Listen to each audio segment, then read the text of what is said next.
And all journalists know that there's some things you don't write about and you don't talk about because you'll lose your job. And that's where the control is.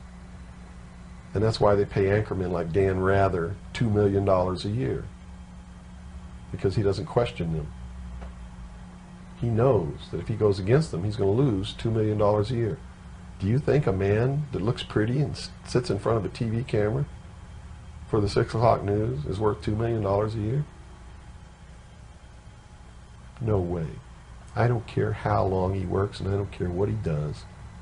There is no job worth $2 million a year. That's why they pay athletes these fantastic salaries. I was listening to the radio the other day. They just contracted to pay one player on one team $6 million a year. Can you believe this? And why is that? It's the Roman circus.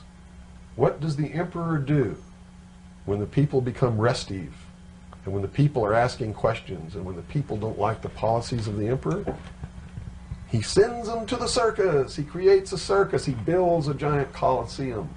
And he begins to throw the Christians to the lions. And he has great chariot races and football games and basketball games, all to keep the idiots preoccupied with things that don't mean anything in the scheme of the entire world,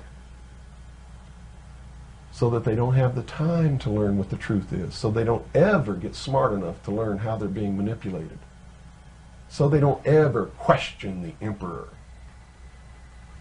That's why they pay a player on a football team or a baseball team $1 million or $2 million or $3 million a year.